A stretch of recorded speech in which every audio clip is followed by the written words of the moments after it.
Hollywood coroner says an overdose of narcotics, police say possibly heroin, is responsible for the death of the well-known rock singer Janis Joplin. Miss Joplin was found dead in her bedroom last night. She was 27 years old. They were two of the most iconic voices of the 1960s, rebellious, electric, and destined to burn out too soon. On stage, they were legends. Off stage, that's where the story turns dark.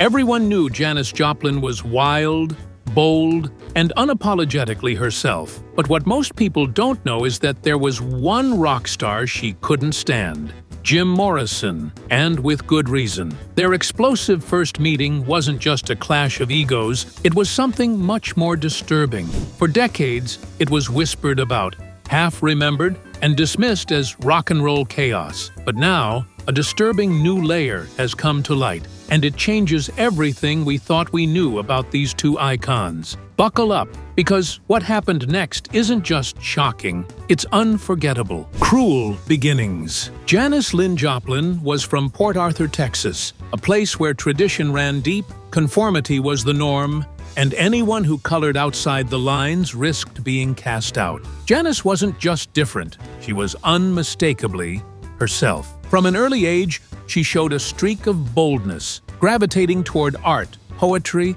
and music that deviated from what young Southern girls were expected to enjoy. While other kids listened to pop or country, Janis was tuning in to Bessie Smith, Ma Rainey, and Lead Belly, African-American blues artists who sang about pain, injustice, and longing in a way that reached straight into her soul. But Port Arthur didn't just misunderstand Janis, it actively tried to break her. In school, she was mocked mercilessly for her appearance. Her acne, her fluctuating weight, her tomboyish clothes all became easy ammunition for classmates who delighted in making her feel small. And it wasn't just teasing, it was the kind of targeted, psychological bullying that sinks deep and festers over time. What made it worse was that Janis dared to speak up for what she believed in.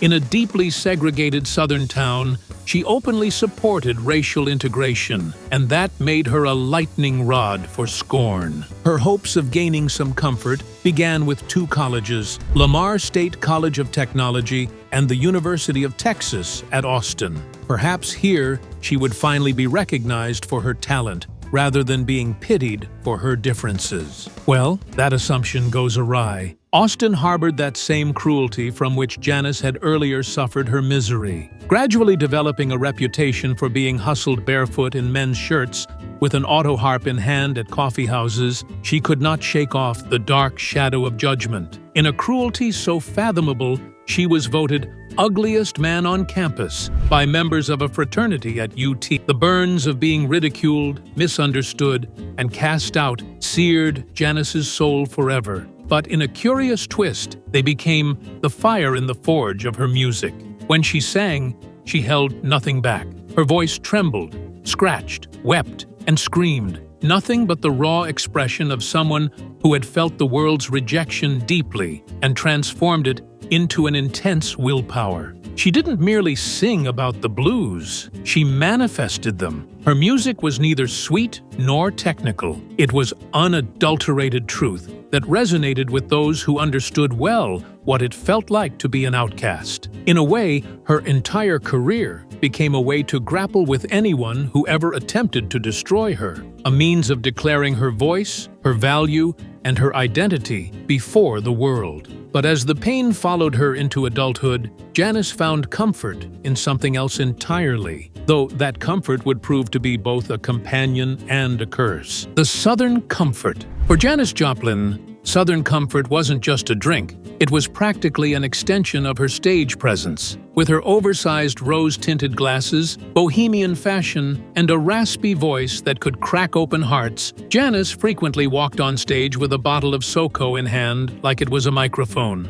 It didn't matter whether she was in front of thousands at Woodstock or performing in a smoky club. That bottle was part of the act, and not just for show. She swigged from it during sets, sometimes between verses, letting it melt her nerves and loosen the raw emotion she channeled into every wail. She didn't sip it with the delicacy of a connoisseur. She drank it, boldly, unapologetically, just like she lived. The drink itself, like Janis, was a little misunderstood. Most people, including Janis herself, thought of Southern Comfort as a whiskey. But legally, that's only sometimes true. For much of its history, Southern Comfort was actually a flavored liqueur based on neutral grain spirits, closer to vodka than bourbon. She was often seen with a bottle backstage, on tour buses, or casually clutched under one arm at press events. Fans and journalists took note. SoCo became part of her brand, and the brand took notice. The makers of Southern Comfort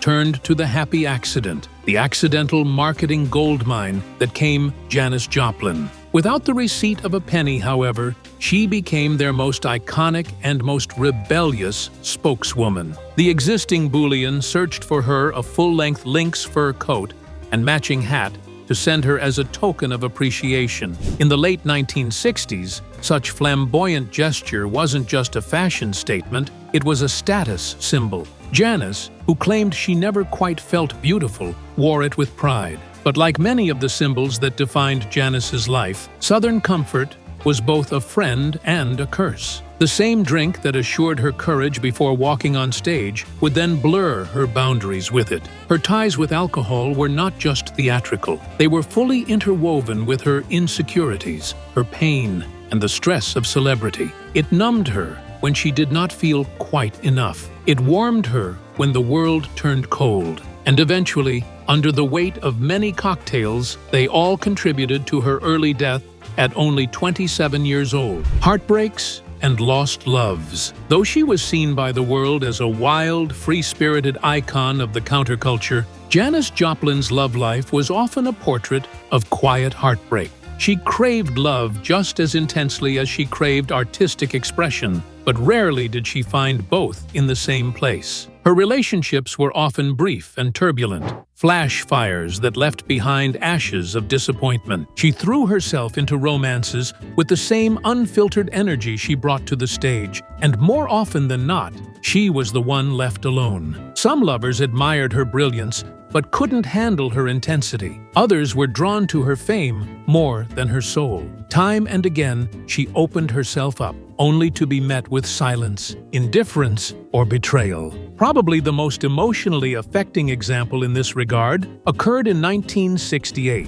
when she had a brief encounter with Leonard Cohen, the singer-songwriter, in the Chelsea Hotel of New York. Cohen later spoke about the meeting in poetic detachment, alluding to it in the famous Chelsea Hotel No. What had been an insignificant passing moment for him seemed to linger on with an almost unbearable weight for Janis. She may have been looking for Chris Christopherson that night, only to settle for whatever company was available, an arrangement that seems to drench the whole affair in melancholy. Many years later, it occurs to Cohen that he didn't really know how to feel about naming Janis in that song. He realized too late that whatever had been mere art to him had likely been something much more intimate for her. That night, like many other nights in her romantic life, ended in disillusionment. Those romantic disillusionments not only entered her personal life, they became the very spirit of her music.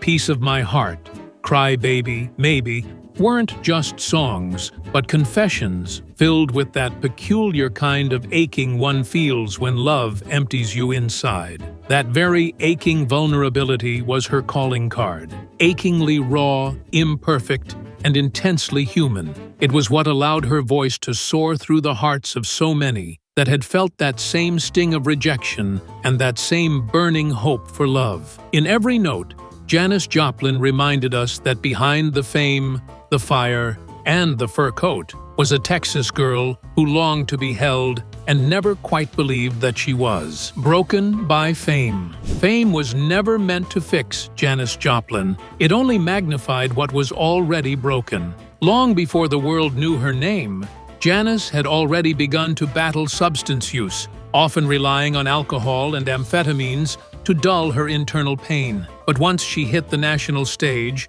first with Big Brother and the holding company, and later as a solo act, her dependency deepened. Heroin, in particular, became a central part of her life. Despite her soaring success, or perhaps because of it, the loneliness and self-doubt that had followed her since childhood grew more intense. Those closest to her watched helplessly, as the girl who could electrify a crowd of thousands became increasingly isolated off stage. Friendships crumbled under the weight of erratic behavior, and the party lifestyle that had once made her feel powerful now began to hollow her out. Janis attempted sobriety more than once, even stepping away from the San Francisco scene in the mid-1960s to return to her hometown in Texas in hopes of getting clean. But the pull of music and the lifestyle that came with it was too strong. She returned to California, re-entered the spotlight, and quickly reignited old habits. Though there were periods of clarity and hope, they were fleeting. In the final months of her life, she was recording what would become her most celebrated solo album, Pearl, and those around her were optimistic about her future. But behind the scenes, she had quietly slipped back into heroin use. On October 4th, 1970, just 2 weeks after Jimi Hendrix's death, Janis was found dead in her Hollywood hotel room from an overdose. She was only 27. Her death cemented her place in rock mythology, not just as an extraordinary voice, but as one of the founding members of what would later be referred to as the 27 Club, a tragic fraternity of gifted artists dying at the 27 years of age. Janis became epitomized after Hendrix, Morrison, Cobain, and Winehouse, representing the terrible price of fame and the fragility often hidden behind greatness. Janis's death has captured public fascination to the extent that it sometimes obscures the complexities of her life. She was anything but a cliché. She was far from being just an unfortunate victim of the 60s. She was an astutely intelligent, emotionally scarred woman who had something to say. She just said it in a way that no one else ever could. The greatest irony is that Pearl, the album Janis never lived to finish, became her most polished and emotionally rich work. It was released a year later in 1971 and included resonant hits such as Me and Bobby McGee and Mercedes-Benz, songs that bore with her aching clarity the mock vulnerability and wit of her character. The album is now one of the most revered in rock history, a chilling reminder of what was lost and what could have been. In the end, Janis Joplin gave everything she had to the music, even out of her own self. Very much too soon, her voice had been extinguished, but the pain, passion, and power she poured into every note still resonated for generations. Bessie Smith's grave. Janis Joplin wasn't just inspired by the blues, she belonged to them. Among her many influences, no figure loomed larger than Bessie Smith, the legendary African-American vocalist known as the Empress of the Blues. Bessie's music reached Janis at a soul-deep level, offering both artistic guidance and emotional validation. Raised in a conservative white town where she was scorned for her difference, Janis connected to Bessie's unflinching expression of sorrow, pain, and power. She often referred to Smith not just as a role model, but as a spiritual ancestor, someone who gave her permission to cry, scream, and ache out loud. Janis once half-jokingly said she believed she might be Bessie's reincarnation. Their struggles, though separated by race and decades, ran parallel. Both were outsiders, both poured heartbreak into melody, and both lived lives that ended too soon. Janis's sense of family became even more personal when she learned that Bessie Smith had been buried back in 1937 without a headstone. This blues singer had died after being denied treatment at a whites-only hospital in Mississippi, a real slap to the face of the racism of the times. With all the strides she made in her career and influence over the years, Bessie never had a proper headstone. To Janis, it was not just an oversight, it was an injustice. How could one of the most powerful voices in American music go devoid of recognition? With anger bubbling inside her, Janis took action.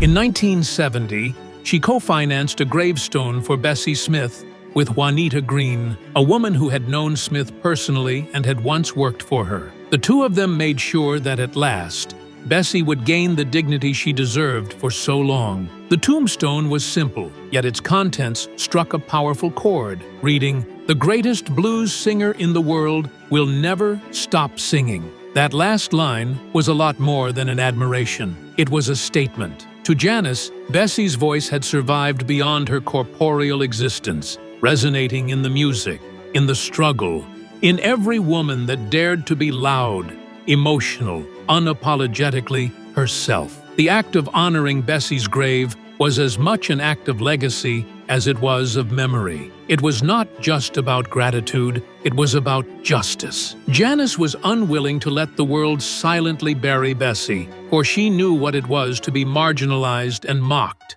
In that moment, she used her fame not for self-aggrandizement, but to illuminate the path for one whom history had conspired to forget. But while Janis honored the memory of one blues icon with grace, her real-life run-in with another so-called legend would leave her furious and forever changed. The darker side of the Lizard King. For decades, Jim Morrison has existed as a mythic figure, equal parts poet, rock god, and troubled genius. But recent revelations are forcing fans and historians to reevaluate the darker truths buried beneath the legend. In the 2025 docuseries Before the End, Searching for Jim Morrison, voices from Morrison's inner circle speak out about his erratic and at times terrifying behavior. Chief among them is Judy Huddleston, a former girlfriend who makes a harrowing allegation that Morrison sexually exploited her during their relationship. Her testimony paints a chilling picture of a man whose moments of tender charm could turn instantly into violent rage. According to Huddleston, Morrison once pinned her arms down and assaulted her despite her clear and repeated refusal, saying, "He just went psycho." Her description of Morrison's demeanor, eyes turning black with fury, suggests a man consumed by something far more dangerous than substance-fueled recklessness. Huddleston's relationship with Morrison spanned 4 years, beginning in the late 1960s, when she met him backstage at a concert. In interviews and her memoir Love Him Madly, she reflects on the emotional manipulation she experienced, describing how Morrison kept her close without ever committing to her. She held on to hope that she might change him, unaware of the emotional toll it was taking. What's perhaps most tragic is her later realization that what she endured wasn't romantic torment. It was psychological and, at times, physical abuse. Morrison was a man many found alluring precisely because of his volatility, but behind the stage persona and lyrical mystique was someone who, according to multiple accounts, wielded control through fear and intimidation. There have been many other instances of violence against women close to Morrison. Pamela Des Barres, another personality from the rock scene in the 1960s, recalls Morrison slapping her across the face for no reason at Whiskey A Go-Go. John Densmore, drummer for The Doors, and often considered Morrison's closest musical partner, recalled witnessing Morrison holding a knife to a woman and grabbing her arms. These long-ignored stories, deemed either romanticized or dismissed as mere demonstrations of rock and roll excess, acquire a much darker weight in light of the recent cultural discourse surrounding power and accountability. Morrison's destruction seems to have harmed not just himself. It closely injured other people in his path, especially women in his sphere.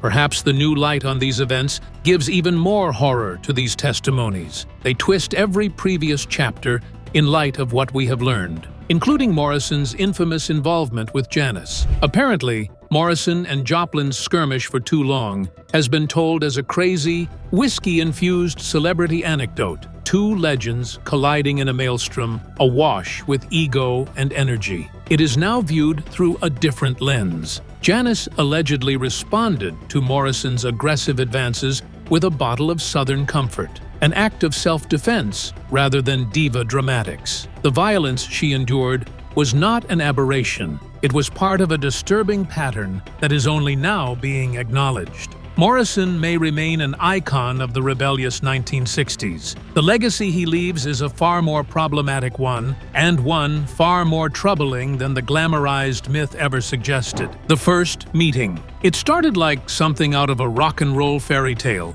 or at least a Hollywood producer's idea of one. Paul Rothchild, the legendary music producer who worked with both The Doors and Janis Joplin, saw an opportunity. He was captivated by the idea of introducing the so-called King and Queen of Rock, Jim Morrison and Janis Joplin. Both were powerful, magnetic forces in the counterculture universe, and Rothschild envisioned a thrilling connection between them. So he arranged a party in Hidden Hills, a place far enough from the chaos of LA to feel private, yet close enough to attract the right kind of wild energy. Janis and Jim both arrived sober, which was rare for either of them at the time. At first, it seemed like magic.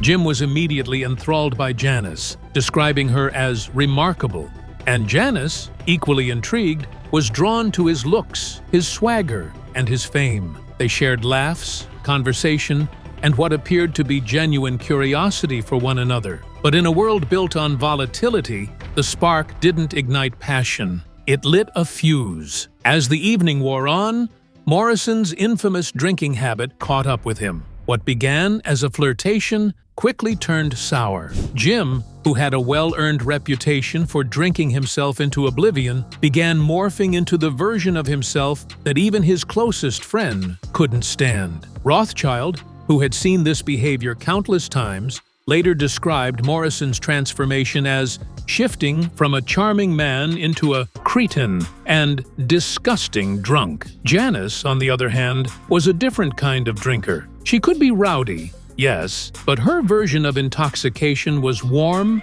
charismatic, even endearing to those around her. As Jim's advances grew bolder and his overtly crude behavior escalated, Janis appeared to be getting really unsettled. In fact, it seemed that the more she tried to withdraw, the more Jim would advance like he thrived on the denial as if it was indeed part of some silly game. Rothschild, who had arranged the whole charade, quickly realized that this, what he had thought would be iconic chemistry, was spiraling into something dark and dangerous. By the time the two left the party, whatever potential existed between them had curdled into something bitter. Janis had had enough. She turned to Rothschild and told him she was leaving by the station wagon, the one that had become her mobile sanctuary, familiar band model she always drove. They prepared to pull away when Morrison stumbled over, clearly not ready to accept that the night was over. Slurring and defiant,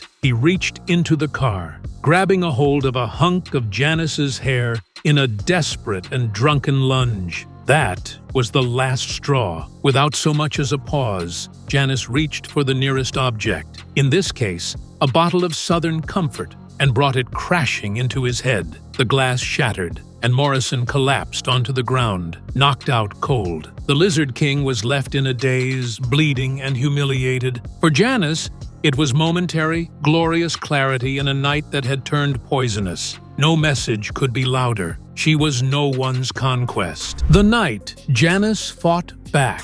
What started as an awkward party setup by producer Paul Rothschild quickly turned into one of the most explosive personal confrontations in rock history. Hoping to play matchmaker between two of the most magnetic figures in the music world, Rothschild had invited Jim Morrison and Janis Joplin to a gathering in Hidden Hills, Los Angeles. On paper, it sounded iconic, the king and queen of psychedelic rock meeting for the first time. But once the Southern Comfort and whiskey started flowing, it didn't take long for Morrison's dark side to emerge. Known for his reckless drinking and combative personality, Morrison wasn't just looking to connect with Janis. He was pursuing her with all the subtlety of a wrecking ball. Janis, already wary, tried to leave when things began to spiral. As she climbed into her band's station wagon, Morrison staggered after her and, in a last desperate and aggressive move, grabbed a handful of her hair,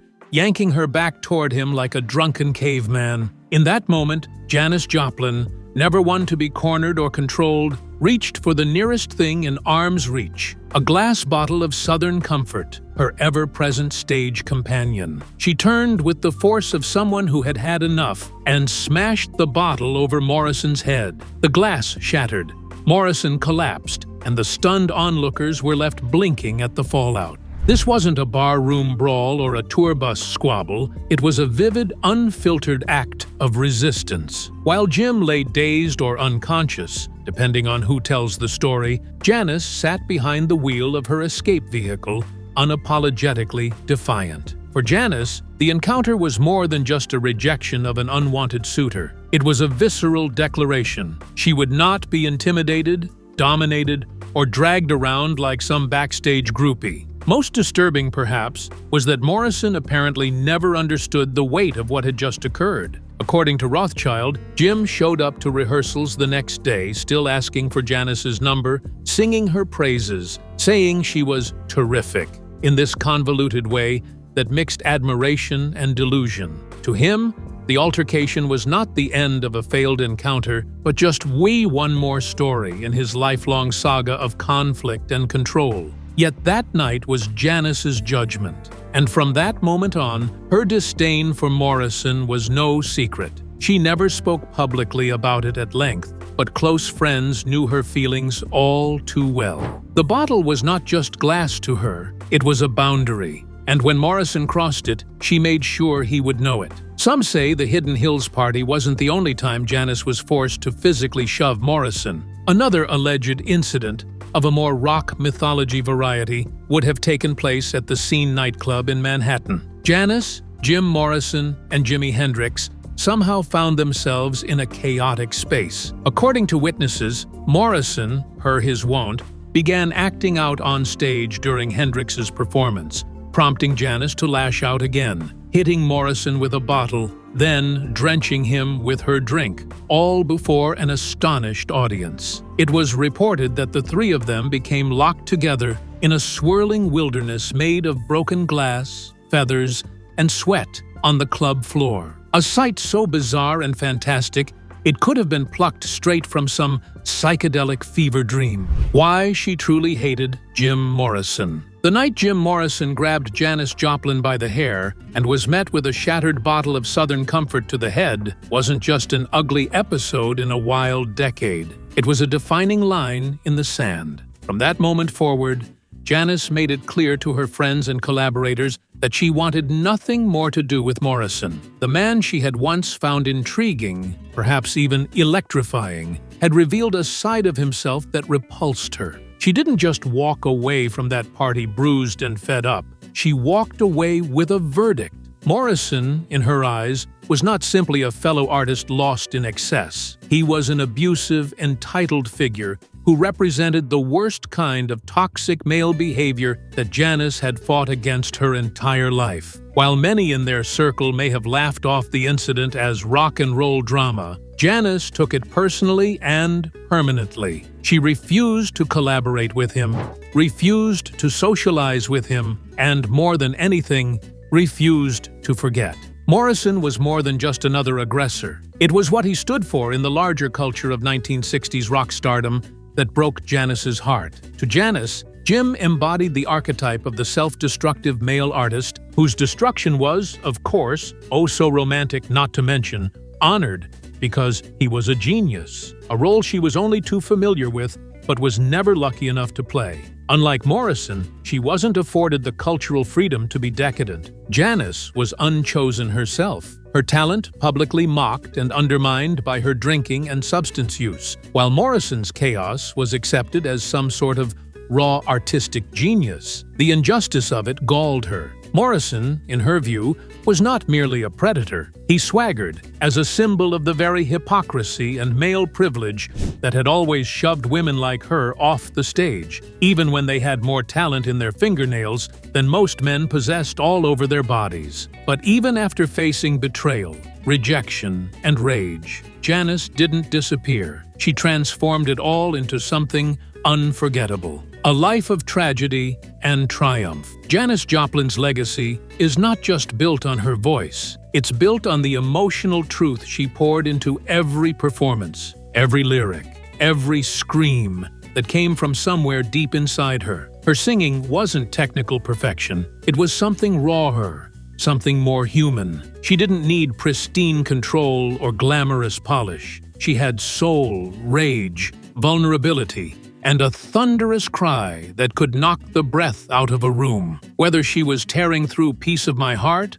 or weeping through Little Girl Blue, Janis didn't just sing songs, she lived them. In an era where many women were told to stay small and sweet, Janis dared to be loud, messy, and real. She became a conduit for pain, not just her own, but the collective ache of everyone who had ever felt unloved, or unheard. Janis Joplin, 50 years after her death, continues to be a giant in music and culture, not just because of her talent, but because of her audacity to be herself in a world that sought to deprive her of all worthiness. Yes, a cautionary figure who reminds us that fame can chew up even the strongest of spirits. She is the anthem in human form. Her life warns us about the cost of pain that goes unchecked, of emotional hunger not satisfied. Yet she further glorifies the power of being true to oneself. Through her roar, through her defiance, through every cracked note at the edge of a scream,